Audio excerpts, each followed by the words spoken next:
사도행전적 교회는 예수바보 교회입니다. 예수바보란 예수님을 세상에 바로 보여주는 사람이라고 말씀드렸습니다. 예수님의 길을 따르는 사람은 이 세상의 가치를 거부하고 또 세상과 다른 시각으로 살아가기에, 하나님 나라의 관점으로 살아가기 때문에 이 세상 사람들이 보기에는 어리석어 보이고 바보처럼 여김을 받을 수밖에 없습니다. 바벨론과 같은 이 시대의 흐름을 거부하고 무모해 보이는 도전을 하는 위험한 교회의 모습입니다. 주님이 십자가로 낮아지시듯 죽기까지 낮아지는 교회입니다.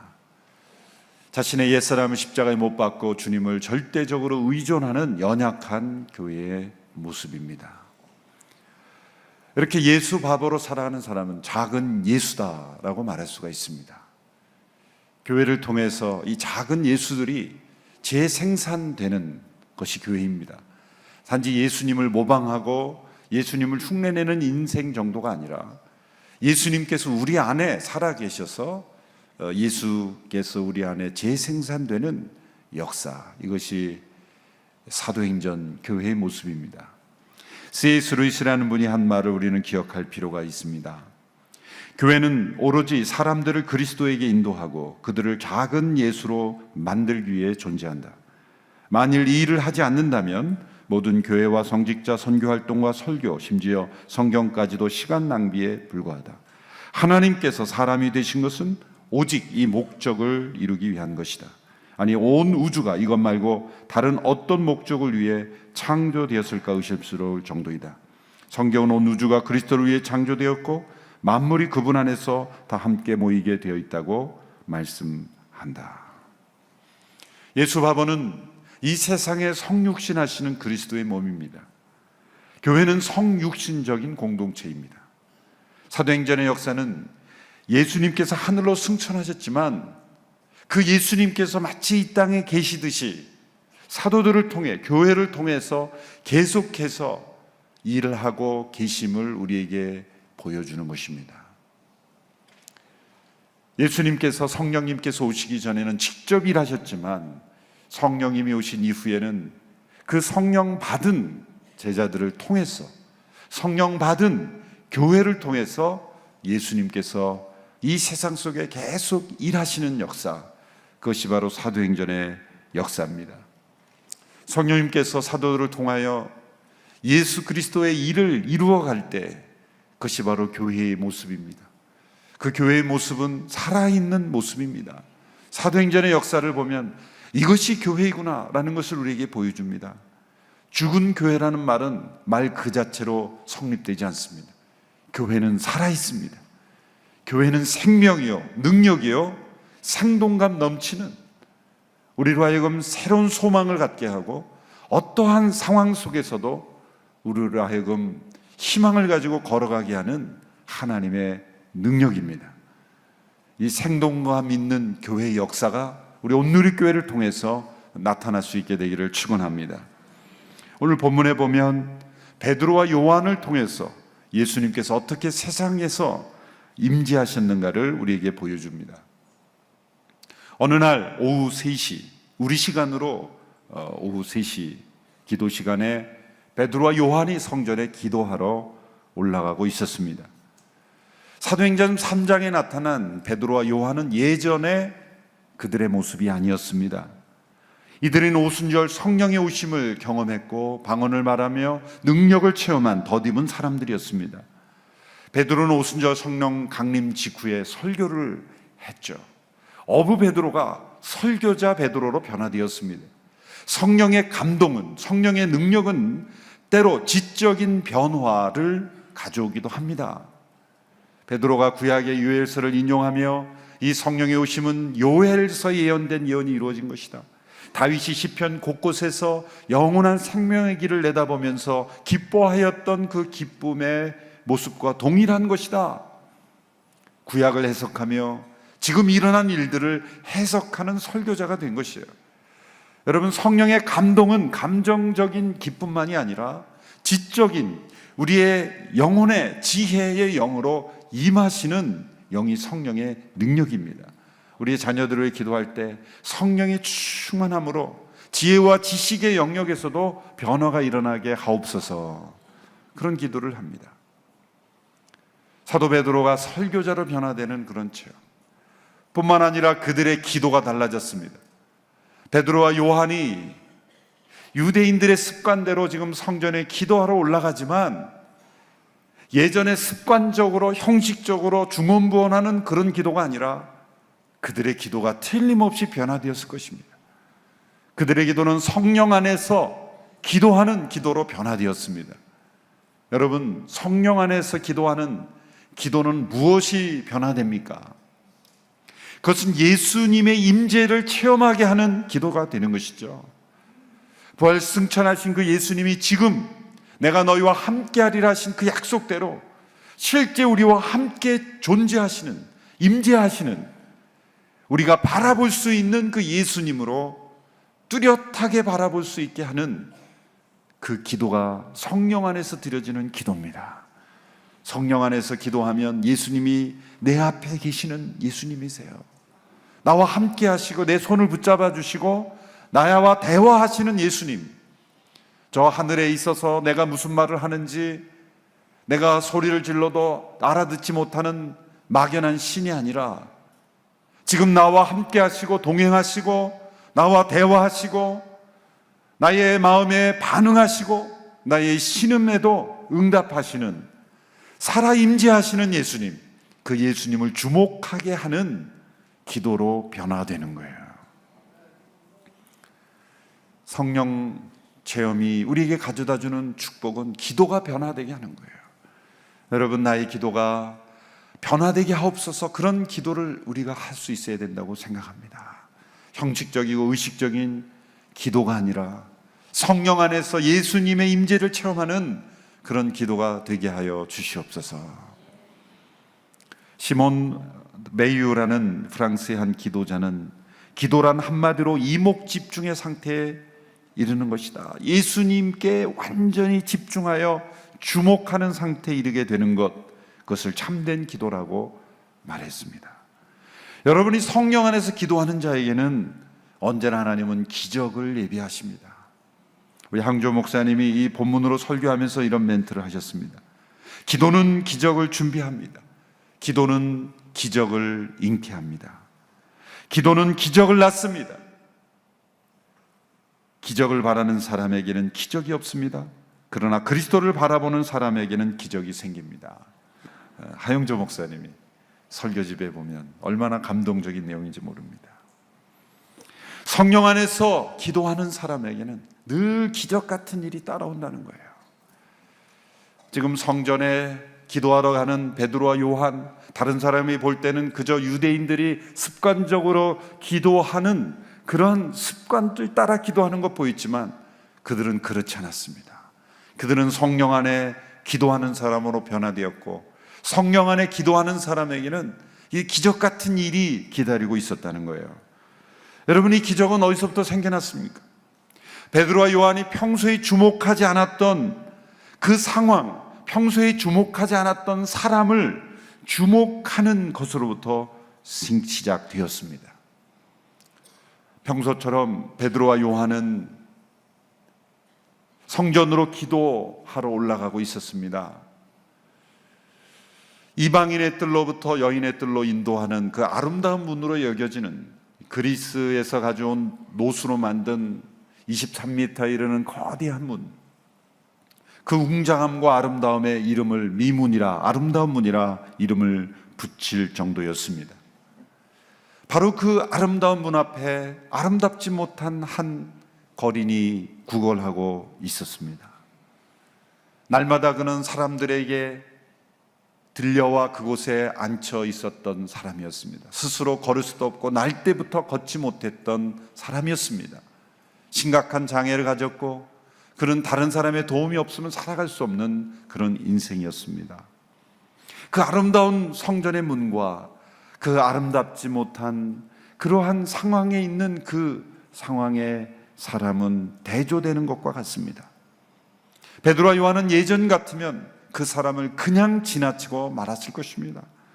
그 사람은 날마다 그곳에 앉아 있었고 베드로와 요한도 정기적으로 기도하는 사람이었다면 언젠가는 지켜보았을 그 사람이었을 것입니다. 오순절 성령의 강림 이전에도 그 사람을 본 적이 있었을 것입니다. 예전에 그들은 이 사람을 여러 가지 평가를 하며 지났을 것입니다. 저렇게 사는 것은 저 사람의 운명이겠지. 저 사람의 친척이나 가족들은 왜 저 사람을 돌보지 않나? 그런 많은 생각을 하면서 그냥 지나쳤던 그 사람인데, 이날은 모든 생각을 내려놓고 다른 시각으로 그 사람을 주목하게 되었습니다. 여러분, 이게 성령의 역사가 바로 이런 거예요.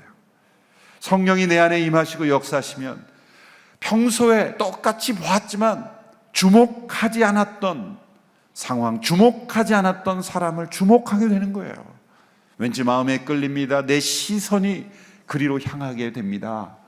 그저 여러 가지 생각을 했지만 지금은 오로지 한 생각밖에 하지 않는 시각으로 바라보게 됩니다. 이 사람은 여전히 평소에 하던 대로 구걸하고 있었을 뿐입니다. 그렇게 구걸하는 사람은 지나가는 사람들의 얼굴을 뚜렷이 쳐다보지 않습니다. 자신에게 도와주는 사람도 그렇게 쳐다보며 감사하다고 인사하지도 않습니다. 도와주면 그만이고 안 주도 그만이고, 그렇게 그냥 지나가는 사람들 앞에 고개를 숙이며 그렇게 구걸하고 있을 뿐이죠. 이 사람은 베드로와 요한에게 특별히 기대하고 있지도 않았습니다.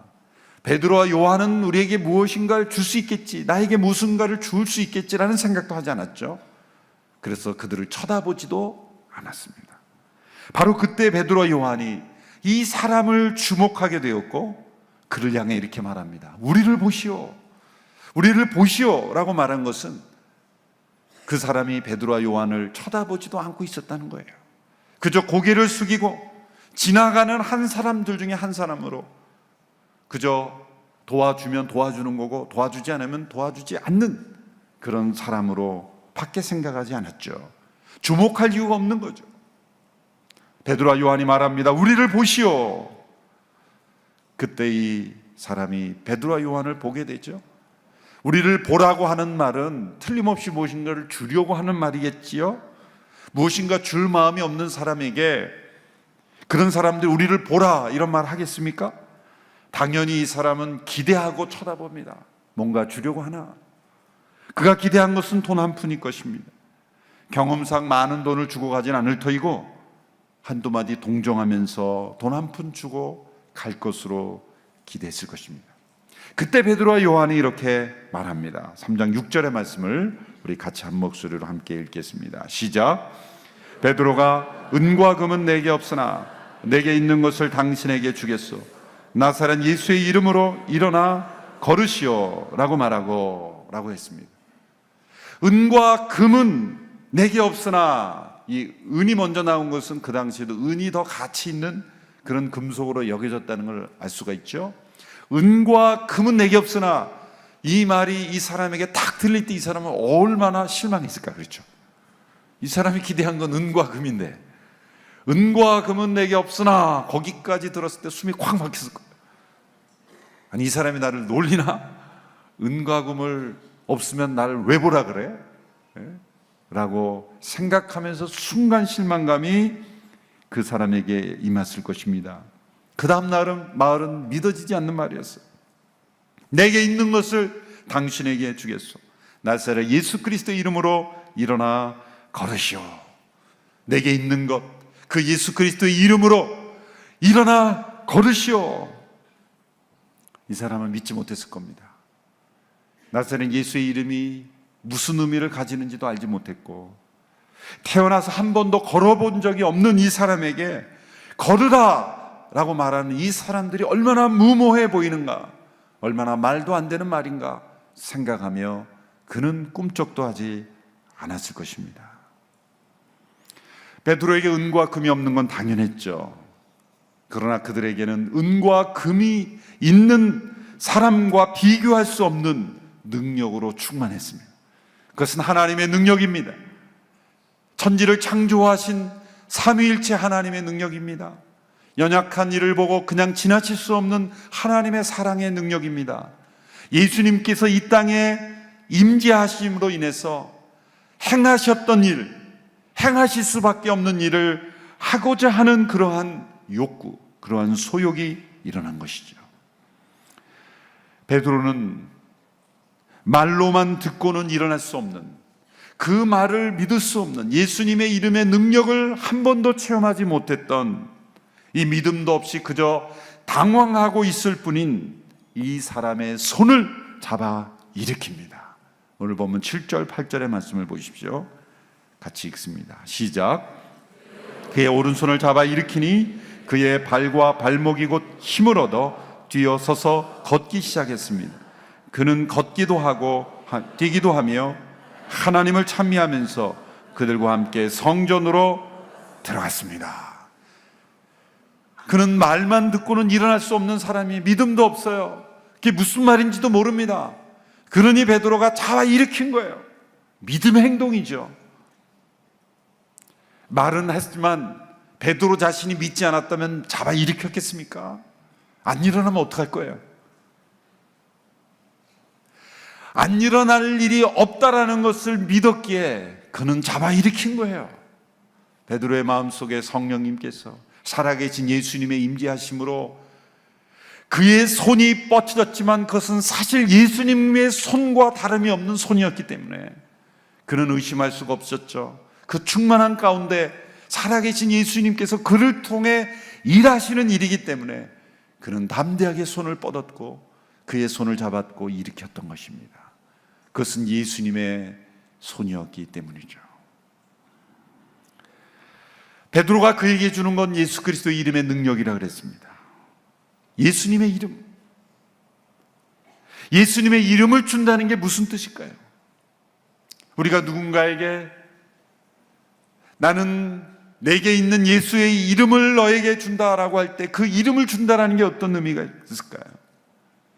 예수님을 믿고 따르면 2000년 전의 역사 속에 살아계셨던 예수님이 역사 속의 인물이 아니라 너의 인생에 임재하셔서 너를 통해 일하시는 예수님의 임재를 체험할 수 있다는 말이에요.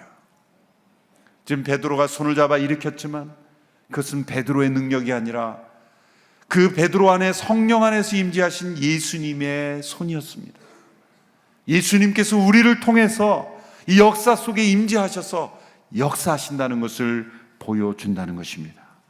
예수님은 사라지신 것이 아니라 여전히 살아계셔서 이 사도들을 통해서 일하고 계시다는 것을 보여줍니다. 이미 예수님은 사도들에게 그 예수님의 이름의 능력을 부여하셨죠. 요한복음 14장 12절로 14절의 말씀을 우리 같이 함께 읽겠습니다. 시작. 내가 진실로 진실로 너에게 말한다. 누구든지 나를 믿는 사람은 내가 하는 일들을 그도 할 것이요 이보다 더 큰 일들도 할 것이다. 그것은 내가 아버지께로 가기 때문이다. 너희가 무엇이든지 내 이름으로 구하면 내가 다 이루어 주겠다. 이는 아들을 통해 아버지께서 영광을 받으시게 하려는 것이다. 너희는 내 이름으로 무엇이든지 구하라. 그러면 내가 다 이루어 주겠다. 무엇이든지 내 이름으로 구하라. 그리하면 내가 다 이루어 주겠다. 이 말씀은 내가 원하는 목록은 무엇인지 다 야열하고 나중에 예수님의 서명만 붙이면 다 이루어진다는 백지수표를 의미하는 것이 아닙니다. 예수님께서 이 시간에 원하시는 일, 예수님께서 육체로 이 시간에 계셨다면 하셨을 일들을 예수님의 이름을 의지하는 자를 통해 예수님은 지금도 행하신다는 거예요. 그것이 교회입니다. 교회가 기적을 일으키려고 하려면 절대 기적이 나타나지 않습니다. 그런데 예수님께서 지금 하시기 원하시는 일들을 하려고 순종하면 기적은 나타난다는 거예요. 그것이 병을 고치는 일이든 연약한 자가 일어나는 것이든 어떠한 해결되지 않는 문제 앞에서 그 문제가 해결되는 것이든 간에 어떠한 것이든 주님이 이 땅에서 우리를 통해서 일하시는 역사는 나타난다. 그 예수님의 이름에 합당한 기도의 제목이라면, 예수님이 하기 원하시는 일이라면 기적은 나타난다. 믿지 않는 영혼이 구원받는 것, 그 예수님이 원하시는 거 아니에요? 그것이 여러분의 가족이든 친구건 여러분 주변의 사람이건 예수님께서 반드시 하기 원하시는 일을 구하면 그 기도는 반드시 응답됩니다. 기적은 나타나게 되는 것입니다. 이 모습을 보면 마치 요한복음 5장의 모습을 보는 것 같지 않습니까? 예수님께서 베데스다 연못가를 가실 때 38년 된 병자, 그곳에서 낫기를 원하여 그곳에 물이 움직일 때 천사가 내려와서 고쳐준다는 그러한 전설을 믿고 그 연못가에 앉아있던 38년 된 병자, 그의 마음에는 낫고자 하는 동기도 없어져 버린 그 사람을 향해 예수님이 이렇게 말씀하시죠. 내가 낫고자 하느냐? 아니, 낫고자 그곳에 있었지 그러면 병들자고 있었겠습니까? 그럼 여러분 생각해 보세요. 병이 오래되면, 사람이 절망하면 낫고자 하는 마음도 없어집니다. 그렇죠? 처음에는 낫고자 하는 마음이 있었겠죠. 그런데 사람이 포기하게 되면 낫고자 하는 마음도 없어지는 거예요. 그래서 예수님은 먼저 그 소원을 일으켜주는 거예요. 베드로와 요한이 우리를 바라보라, 우리를 쳐다보라 이렇게 말한 것처럼 내가 낫고자 하느냐? 그리고 예수님 말씀, 내 자리를 들고 일어나 걸어가라 라고 말씀하시는 역사가 바로 이 성전 아름다운 문 앞에서 일어난 거예요. 베드로와 요한이 움직이지만 마치 예수님이 움직이시는 것 같은 작은 예수의 움직임이 그들을 통해 나타났다는 거예요. 참된 기적은 예수님께서 성령 안에 거하는 그분의 백성들을 통해서 행하시는 기적입니다. 여러분, 기적 같은 일이 나타날 때 그 사람을 절대 주목하지 않게 되기 바랍니다. 교회 안에 어떤 기적의 역사, 놀라운 표적들, 그것이 목회자든 사역자든 간에 그 통로가 되는 사람을 주목하는 순간 예수님의 임재는 사라지고 그 사람 또한 시험에 들게 되는 거예요. 모두가 다 예수님께서 지금 이 땅에 성령 안에서 임재하심으로 그들을 통해 일하시는 기적일 뿐입니다. 그것이 진짜 예수 바보입니다. 여러분이 성전 문 앞에서 구걸하던 이 사람은 자기가 기대한 것 이상의 것을 얻었죠. 그는 돈을 기대했습니다. 그러나 그는 자기 인생의 가장 근본적인 문제, 근본적인 필요를 해결한 겁니다. 그것은 걸을 수 있는 능력이에요. 하나님은 우리의 문제를 해결할 때 우리가 당장 구하는 것으로 해결해 주시는 응답은 안 해 주실지라도 그 문제를 스스로 해결할 수 있는 응답을 주십니다. 더 근본적인 치료를 해 주시는 거죠. 여러분, 사람은 진짜 자기에게 필요한 필요가 무엇인지를 모르고 살아갑니다. 내가 지금 가장 절실하게 필요하다고 생각하는 그 필요가 실상은 가장 필요한 것이 아닐 수 있습니다. 더욱더 우선적이고 근본적이고 중요한 필요가 있을 수 있다는 거예요. 여러분, 내가 원하지 않고 뜻하지 않았고 기대하지 않았던 그런 고난이 찾아오는 것, 내가 원하는 길대로 이루어지지 않는 가장 많은 이유는 내가 지금 바라고 구하는 것이 진짜 나에게 필요한 것이 아닐 수 있다는 거예요. 그런 각도에서 나의 실패를 바라보면 하나님께서 이루시는 일들을 깨달을 수가 있어요. 삶의 실패를 경험했습니까? 진짜 내가 필요한 것이 그것이 아닐 수 있기 때문이에요. 더 근본적인 필요, 더 중요한 필요를 채워주시는 하나님의 역사일 수가 있는 것입니다. 우리는 생명을 유지하는 필요만을 붙잡습니다. 그러나 더 중요한 것은 생명답게 살아가는 필요를 우리에게 채워주시는 것인 줄로 믿습니다. 예수님의 능력이 임할 때는, 예수 이름의 능력이 임할 때는 언제나 사람들이 바라던 것 이상의 것을 얻게 됩니다. 아무도 기대하지 않았던, 나 자신이 기대하지 않았던 가장 중요한 것을 해결하게 하는 거예요.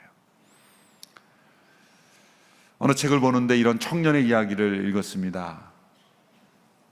어떤 젊은이가 교회에 출석하기 시작했어요. 그 젊은이가 교회에 출석한 동기는 여자 때문이었어요. 성가대에 있는 어떤 젊은 여자를 보고 반해서 그 여자를 보기 위해서, 만나기 위해서 이제 예배에 참석하기 시작한 거예요. 과거에 그래봤던 경험 있으신 분 꽤 있으시죠? 그 아가씨를 보기 위해서 예배에 출석했습니다. 그래서 그 예배당에 참여해서 앉아 있는데 갑자기 예배를 안내하던 분이 오셔서 이렇게 얘기하는 거예요. 청년, 좀 부탁을 해야 되겠어요. 오늘 성경 봉독하기로 한 청년이 나오질 않아서 갑자기 이게 문제가 생긴 거예요. 그래서 실례하지만 대신 성경 봉독 좀 해줄 수 있겠느냐고. 그러니까 순간 해본 적이 없는, 읽어본 적이 없는 성경을 읽으라고 하니 얼마나 당황스럽겠어요. 그런데 순간 그 아가씨 생각이 난 거예요. 내가 나가서 성경을 읽는 모습을 보면 그 아가씨가 나를 다른 시각으로 보지 않을까. 그런 생각에 아가씨 때문에 하겠다고. 그렇게 좋은 인상을 주려고 읽고 이제 나가는 거예요. 그날 본문이 요한복음 10장 10절의 본문이에요. 도둑은 훔치고 죽이려고 멸망시키려고 온다. 그러나 내가 온 것은 양들이 생명을 얻게 하되 더욱 풍성하게 얻게 하려는 것이다. 이 말씀을 읽으면서 깜짝 놀란 거예요. 지금 자기가 도둑처럼 교회에 온 거기 때문에. 더 깜짝 놀란 것은 예수님이 오신 것이 생명을 얻게 하고 더 풍성하게 얻게 하려는 것이다 라는 말씀이었어요. 그런데 이 청년이 그 말씀을 읽어나가는 순간 성령님이 임재하신 거예요. 이 말씀이 충격으로 다가온 거예요. 그 순간 그는 자기가 성경 봉독을 여러 사람 앞에서 하고 있다는 것도 잊어버리고, 자신도 잊어버리고, 그 아가씨도 잊어버리고, 다 잊어버리고 순간 말씀을 읽고 난 다음에 단상에 있는 목사 한 명이 물어본 거예요. 이게 사실입니까? 정말 우리가 진짜 생명을 얻고 풍성한 얻게, 생명 얻게 하려고 오셨습니까? 질문을 한 거예요. 얼마나 당황스러웠을까요? 그런데 그 말에 성령님의 임재가 있는 거예요. 여러분, 우리가 말씀을 읽지만 진짜 사실입니까? 여러분, 그런 도전으로 읽냐 이 말이죠. 사실이건 아니건 그냥 빨리 읽고 지나긴 하자, 그런 생각으로 우리가 성경을 읽을 때가 얼마나 많아요. 진짜 사실입니까?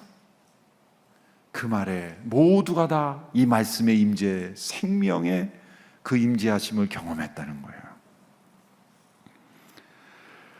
예수님의 능력이 임할 때는 언제나 사람들이 기대한 것 이상의 것을 얻게 됩니다. 예수님의 임재하심은 인생의 보다 더 근본적인 문제를 해결해 주십니다.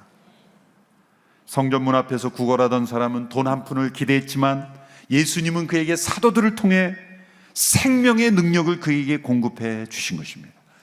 여러분, 교회란 물론 우리가 구제하고 나누고 여러 사역들을 통해서 보살펴야 합니다. 그러나 교회는 인생의 진짜 문제, 근본의 문제, 죽음의 문제, 생명의 문제를 다루는 공동체입니다. 우리가 그들에게 생명을 주지 못한다면, 영원한 생명을 주지 못한다면 우리의 구제도 헛것이 될 수도 있어요. 우리의 구제를 통해 그들에게 진정한 생명 양식이 되신 예수 그리스도의 임재하심이 그들에게 증거되기를 축원합니다. 예수님의 이름은 인생의 가장 근본적이고 중요한 필요를 해결해 주는 이름입니다. 우리 죄를 대속하심으로 영원한 하나님의 진노로부터 우리를 구원하시는 생명의 이름입니다. 그 이름의 능력, 그 이름의 능력이 우리에게 주어져 있음을 믿습니다. 우리가 예수님의 이름으로 기도한다는 것은 그 이름의 능력이 우리 가운데 살아있다는 것이고, 예수님이 우리 가운데 임재하셔서 우리를 통해 지금도 일하고 계시다는 것입니다. 그 예수님의 임재를 날마다 성령 안에서 기도를 통해 체험하는 우리 모두가 될 수 있게 되기를 축원합니다. 오늘의 교회가 그 이름의 능력이 세상 속에 나타나는 일에 쓰임받는 그런 성령 공동체, 기도의 공동체, 사역의 공동체, 선교의 공동체가 되기를 주님의 이름으로 축원합니다.